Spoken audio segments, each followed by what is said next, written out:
welcome back to the channel. If you've been following along with our Overland Build Series, you'll know that we installed the ARB Classic Stubby on the Jeep Gladiator. And today we're going to be following through and installing our Apex 12,000 pound Harbor Freight winch. Alright, so there's 1,000 unboxing videos on YouTube of this winch, and I'm not going to go through each individual piece, but out in front of you is kind of everything that comes in the box, with the exception of the fairlead, which is already installed on the bumper. But you get your winch, you get some cool little features that come with this winch that the others don't necessarily come with.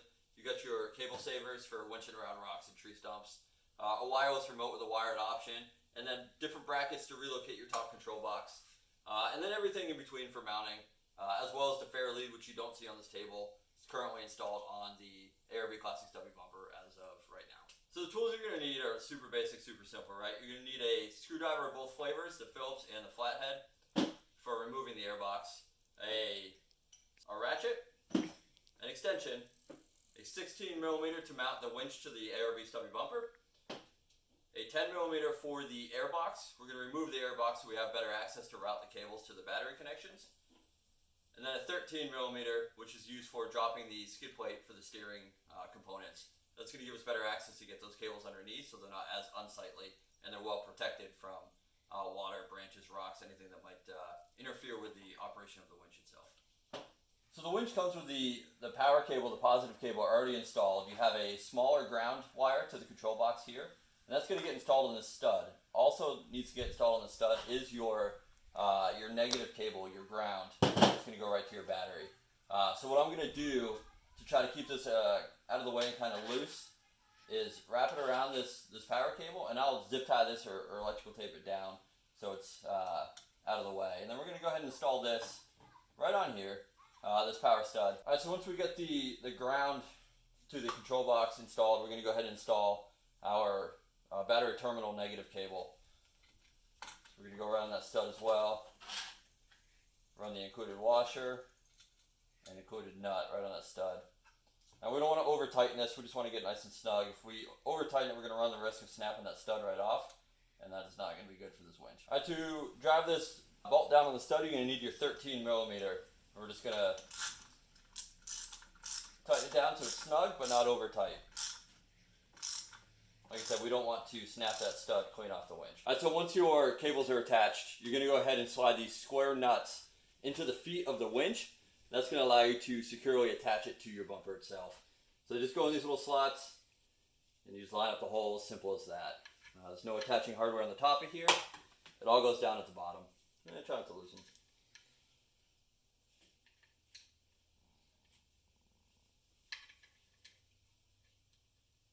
Alright, once that is done, you can go ahead and put this back on its feet.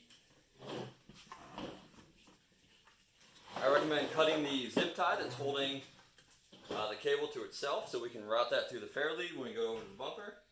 And then once we get over the bumper, route this through the fairlead, then you're going to go ahead and route your cables through, at least initially, and then you can tweak the routing of them. So let's go ahead and bring this over to the bumper now. Alright, so we got our synthetic cable routed through the Haas fairlead here. We got our cables coming out kind of the bottom. We have our square nuts in the bottom of the winch, so now we're ready to go ahead and grab the attaching hardware, run it straight up to the bottom. It's really nice with the ARB Classic Stubby Bumper. You don't need to take it off to do that. There's plenty of access underneath, which I'll try to show you here in a minute, to center your winch and then drive the hardware out.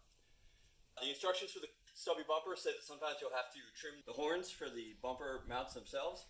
You don't need to with this winch. Alright, so as we can see underneath the bumper, we have plenty of access points to all the winch mounting holes. We're using the outer winch mounting holes. I already have one of the bolts driven in here down at the forwardmost mount, but we have plenty of access under here. We're going to go ahead and drive the rest of the bolts into the winch mounting holes, and then we will torque them down to the appropriate value per the manufacturer's instructions, and then we'll go ahead and route our power cables.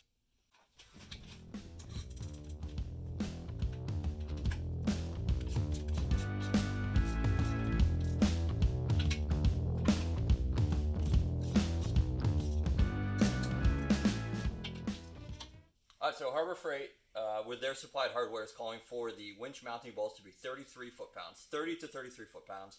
I'm going to the upper end of that spectrum. I'm going 33 foot-pounds with my torque wrench.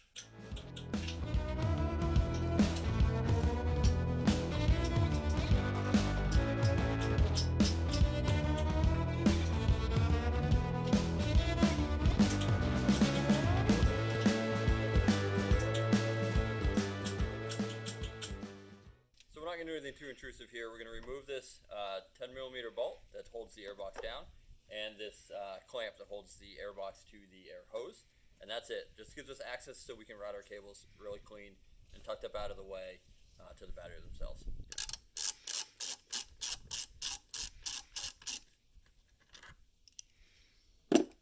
I already went ahead and loosened up the clamp, so this should just end up popping right out.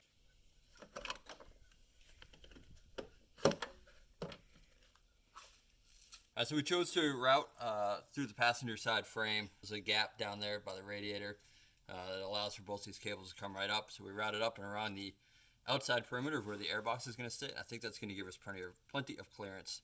We routed through the metal shield here to the battery, and then we have plenty of extra to be able to hook up to our battery itself. So we're going to go ahead and seat the airbox, make sure that it fits without any issues, and if so, then this is going to be a great routing for us.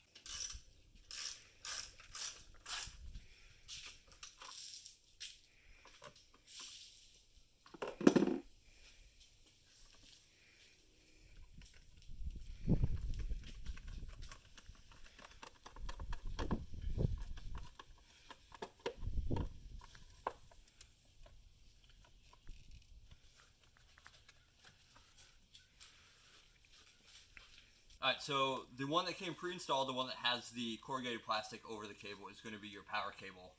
The one that you installed on the bench is going to be your negative cable.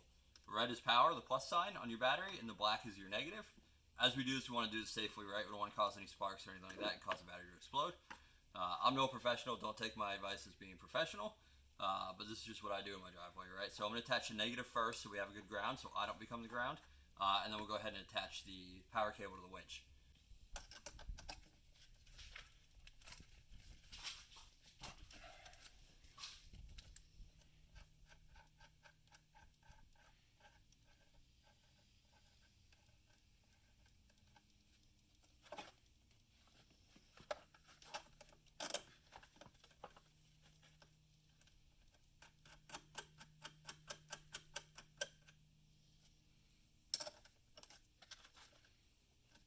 Again, don't over tighten on your studs, you'll snap them right off. Alright, so Jeep's kind of nice enough to give us a couple of these accessory studs, right? We're going to use this empty one here to attach our power cable to. We don't really want to mess with this guy or any of these guys that are running to your secondary battery or any of your accessories here. We'll leave those guys alone. We're going to utilize this one, and I think that's going to be our best bet.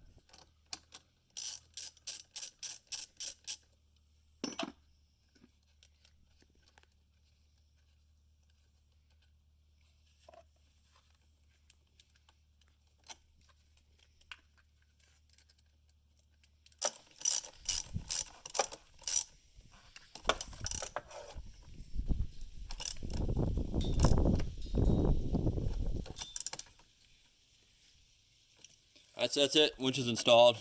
You can either trim this cover or however you want to do it. We opted to route the battery cable over this way to get access to that the best way possible. The one thing we're going to have to keep monitoring, keep watching, is to make sure that we don't have any wire chafing issues. I think we're going to be good. There's a little bit of clearance there. We're all set.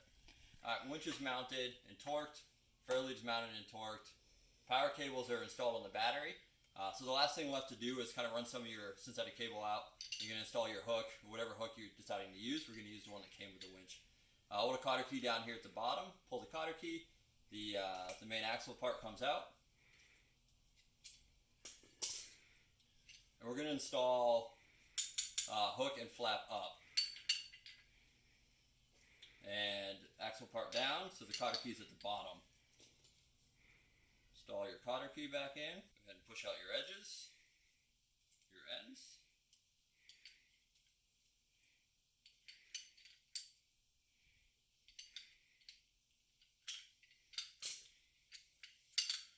Then your hook is installed. So we can kind of suck it up to the vehicle a little bit. We're going to open up our rubber flap here. We're going to turn on the wireless function by pushing up. Hold our wireless button on for 2 seconds. You'll see a light come on the controller, and we can start sucking it in.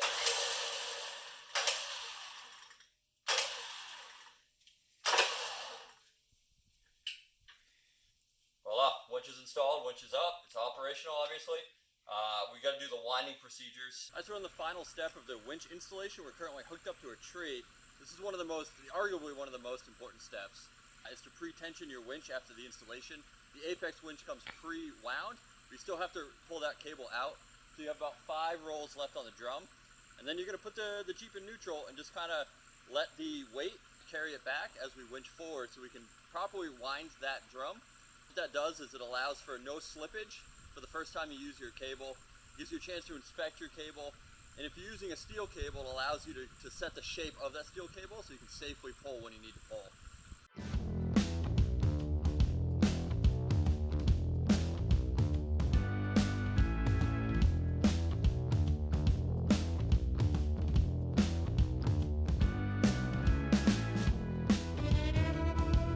For the last 10 feet of winch line, you're going to walk it in with no tension on it. Just try to get some even wraps down the barrel, keeping your winch line protector kind of snug up towards the hook.